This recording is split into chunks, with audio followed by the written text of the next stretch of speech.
Sea travel is a common occurrence in many Fire Emblem campaigns and is often conducted through the use of large transport ships that can carry the main character and their army across large bodies of water. Nearly every Fire Emblem game has a heavy emphasis on travel, and as the story progresses, you are continually introduced to new places and see new environments. There, you can see how the player characters interact with these new factions and fight new foes. Regularly visiting new destinations helps you see more of the world to establish a setting and make it feel lived in, which is critical to the world building of the story. Furthermore, travel is also very important to help differentiate maps in gameplay. Whenever you go to a new place, you're likely to find thematic enemy types based on local factions and a unique tile set and terrain based on the environment. And this goes a long way to making maps feel different even if there aren't any unique gimmicks or particularly special objectives. That said, in Fire Emblem games, most travel takes place over land, and in most cases, the Fire Emblem setting is one large contiguous continent, leading to sea travel being at most relegated to a short section of the game. And in these short sections, there is a common theme across many games,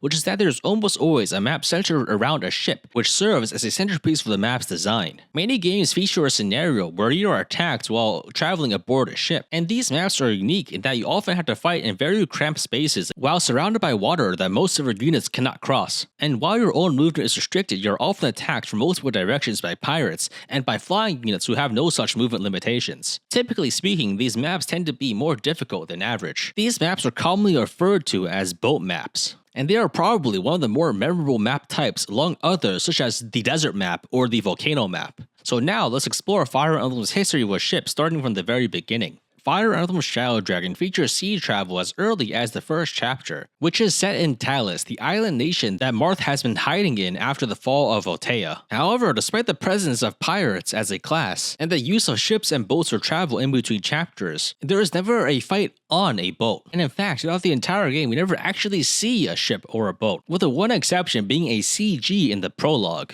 And this continues in the sequel, where even though we visit many coastal areas and fight pirates, we never see any ships in the game. And any sea travel is relegated to dialogue or is off screen. And this brings us to Fire Emblem Gaiden and its remake, which features the first boat map in the series, and also the second and the third and the fourth and so on. These earlier editions of the boat map simply feature two boats, with one boat containing your characters and the other your enemies. And this is faithfully recreated in Shadows of Valencia, where in Act 2 there are many similar boat maps where you fight enemies in more or less the same configuration. Moving on to the next games in the series, in Fire Emblem 4 Genealogy of the Holy War, ships are not mentioned or used in any way. There is a brief moment of overseas travel between Chapter 3 and 4, but this is mainly done through the use of flying Pegasus Knights, and naval vessels are not mentioned in the sentence where this occurs. In Fire Emblem 5 Thracia 776, nearly all travel is over land within the Thracian Peninsula. The only time you travel by sea is in Chapter 2X, where Leaf briefly uses a ship to visit a pirate island, which is a chapter where you can recruit Lithis and Safi. Continuing on to Fire Emblem 6 The Binding Blade, there are also no boat maps. And while sea travel does occur, it is once again relegated to dialogue, and no ships or boats are ever seen in the game. The first true instance of a boat map as we imagine it occurs in Fire Emblem 7 Blazing Sword with the pirate ship chapter, which has all the hallmarks of a recognizable boat map that also appear in future games. Here you have to maneuver in a relatively cramped space, while defending against attacks from multiple directions, both from enemies seeking to board your ship as well as fires coming in from other angles. And we will see another similar boat map in Fire Emblem 8 Sacred Stones with the Phantom Ship chapter, which is one of the more difficult chapters in an otherwise relatively easy game. And this is because, in addition to the limited movement ranges and multi-directional attacks from many flying units, it also features Fog of War, making it difficult to see enemies coming. Furthermore, there is a time-limited objective to recruit Dazla and La Rochelle, and if you don't hurry, they can possibly be swarmed and killed. And so, all of these factors converge to give this map a notorious reputation for difficulty. Sacred Stones also features another kind of boat, namely the fleet enemy type, which is a ship armed with a ballista, which is the only time that a ship has ever appeared as an interactable unit, instead of being a map gimmick or terrain. Fire Emblem 9 Path of Radiance would continue the boat map trend, though it would expand by having two boat maps instead of only one. The first one will be in Chapter 12, A Strange Land, where you're attacked from multiple directions by Raven Corsairs combining the pirates and the flying units into one entity. And as usual, usual, you have to contend with the typical difficulties of a boat map, namely that your movement range is quite limited compared to the enemies, and you will have a hard time intercepting enemy units before they are able to get into range of attacking your less durable characters. And this will force you to put your units in a very cramped formation with your stronger characters to ward off enemy attacks. This chapter focuses on the flying enemy dynamic of the boat map, but the next chapter would focus on the boarding action aspect of a typical Fire Emblem boat map. In Chapter 13 of FE9, you board a Banyan ship to defend it from a Dayan ship that is also boarded from the other side, and all the while you also have to deal with pirate ravens flying in from the side, and later you also have to race them to get the treasure before they manage to take it. And while FE9 had 2 boat maps, its sequel, Fire Emblem 10 Radiant Dawn, would not have any boat maps in any way. And so, let's move on. In Fire Emblem Awakening, there is one single boat map, namely Chapter 14, and while this has the same boat map features as the other games, such as attacks from multiple directions and flying units, I personally have no recollection of how this plays, because at this point in the game, I was just slaughtering everything with overpowered unit pair-ups. Fire Emblem Fates will actually end up featuring up to 4 boat maps depending on your definition, and I'll start with Chapter 16 of the Conquest Route. In this map, you have boarded a large ship, but pirates have gotten on board and are raiding your war chest, taking gold out of it every turn and forcing you to hurry if you want to maximize the amount of gold reward that you get. And I think this is a very interesting map, but the question is it a boat map? While this map does take place entirely on a boat, it lacks features that will separate it from just being any indoors map. And because the boat is very large, there are no cramped spaces, and there are no attacks from outside to fend off. And so I would find it difficult to call this a boat map in the same sense as pirate ship or phantom ship, but it might still count just because it's still entirely on a boat. And we can see a direct contrast because in the Birthright variant of this map, we actually do get a more traditional boat map experience, where most of our ground units are trapped inside of a boat, while we are attacked from every direction from the outside by enemy flyers. There's also a more traditional boat map in the Revelation route, though instead of open water, your ships are surrounded by frozen ice that most units have a very hard time moving over. Though, notably in this case, your army is split up across multiple boats, and ground units can traverse in between the ships across the frozen water. But regardless, the mechanics of this map has a similar feel to other Fire Emblem boat maps, once again because of the restricted movement and multi-directional attacks. The last boat map in Fire Emblem Fates is the Shigure Paralogue, where you are riding on a ship and 2 enemy ships repeatedly dock and undock to unload reinforcements to attack you. And I think this is a pretty unique iteration on the Fire Emblem boat map dynamic. Moving on, Fire Emblem Three Houses technically has a boat map in the Sword and Shield of Cyros Paralogue, but as you can see from the minimap on the left, the boats are merely an extension of a larger landmass, so I don't really think this one counts. And finally, in Fire Emblem Engage, we definitely do get a more traditional boat map experience, with large numbers of enemy forces coming from both sides as well as many flyers from the top and bottom. In this case, the unique gimmick that sets this apart from other boat maps is the central flame cannon that can use to limit enemy movement. And so by going through all these examples, I think what makes a boat map is that all of your characters start on a boat in the open ocean and you face attacks from other boats and enemy flying units. And typically, what makes these maps different from most maps is that you are more or less forced to stay in the same place and you cannot go to the enemies before they come to you. And because of the flexibility of flying movement, you have to be very careful that your squishier units are not sniped by enemy flyers. And as a result of this relatively uncommon threat type and common map look, this creates a very oppressive and very memorable type of map. And I would like to continue to make the point that it takes more than just a ship to make a boat map. Because if the boat is not the central point of the map, then we are also not getting the unique mechanics and dynamics that the ship provides. For example, let's take Chapter 3 of Path of Radiance, where there is technically a boat, but the boat is merely an extension of the landmass with a different tile set. And typically, these boat map adjacent maps are actually directly adjacent to the boat maps chapter-wise by being port maps, often the chapters directly before and after the boat map. Frequently, the purpose of having a ship in Fire Emblem is to get from point A to point B,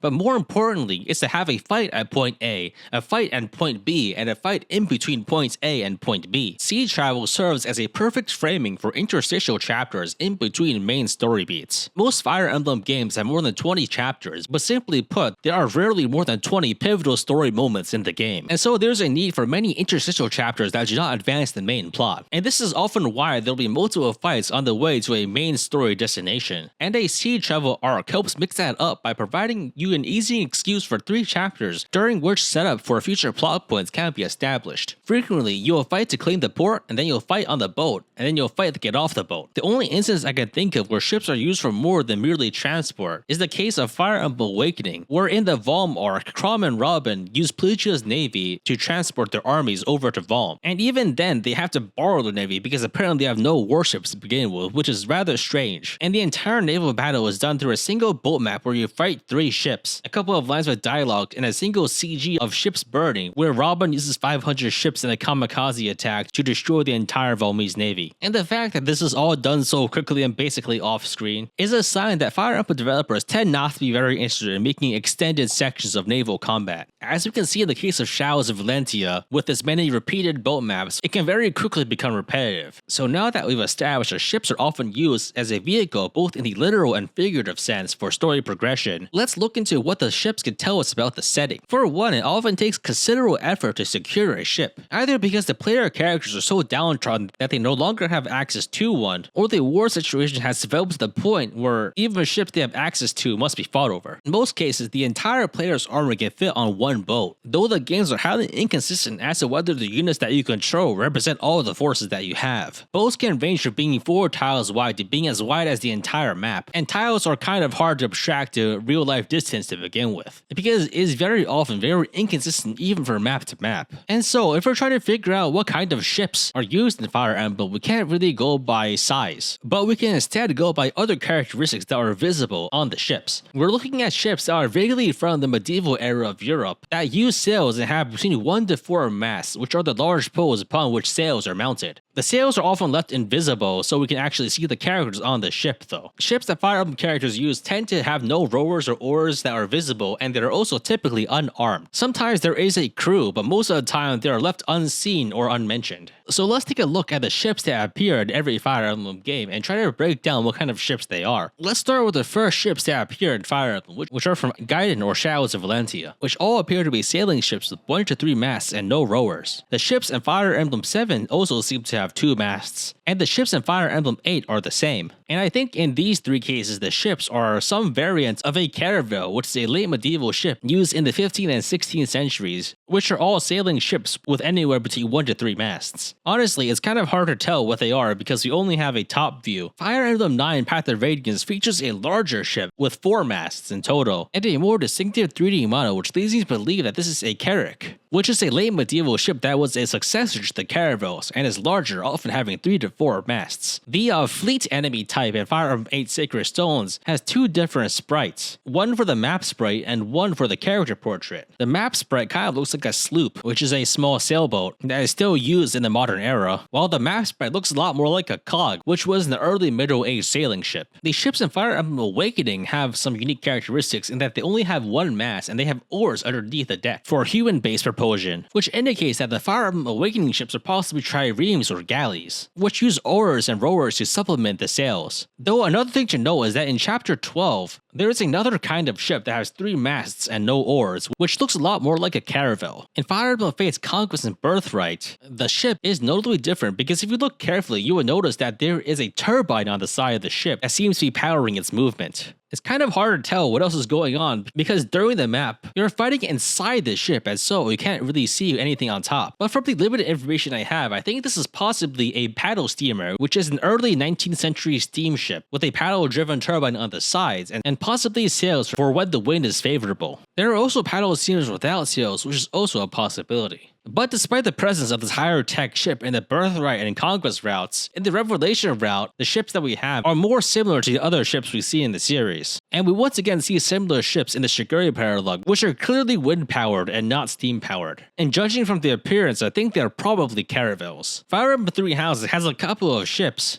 even though they don't really have a boat map, but these ships have detailed 3D models from which we can glean information. These ships have 3 masts and side-mounted cannons, and their appearance leads me to believe that they are possibly armed Karaks, or possibly galleons, which were an early Renaissance ship that were an iteration upon the Karaks. And once again, in Fire Emblem Engage, the ships have the look of a medieval era sailing ship, with the player ship having 2 masts and the enemy ships having 4 or more. Though mysteriously, in the next map, the player ship somehow managed to materialize 2 more flame cannons out of the ether. I'm not sure what's going on with that, but it is still the same ship. And my opinion is that the player ship is possibly a caravel, while the larger enemy ships are possibly Karaks. And so now that we've gone over all of the ships in Fire Emblem, it's important to note that in real life, most medieval era ships were not standardized. There is significant overlap between definitions of slightly similar ships. For instance, a larger caravel could look very similar to a smaller Karak. Regardless, most Fire Emblem ships do generally look to some degree like real ships, and they mostly seem to be designed based mostly on medieval sailing ships with a few exceptions. Generally, Fire Emblem games seems to be pretty consistent in sticking to one era of ships, but that's mostly because most of the time they only show one kind of ship, period. The only case where you have ships clearly from different time periods is Fire Emblem Fates, which has a steamship coexisting with ships from the late medieval era. But in that case, the fact that we have a literal steamship in Fire Emblem is not really mentioned or addressed in the text.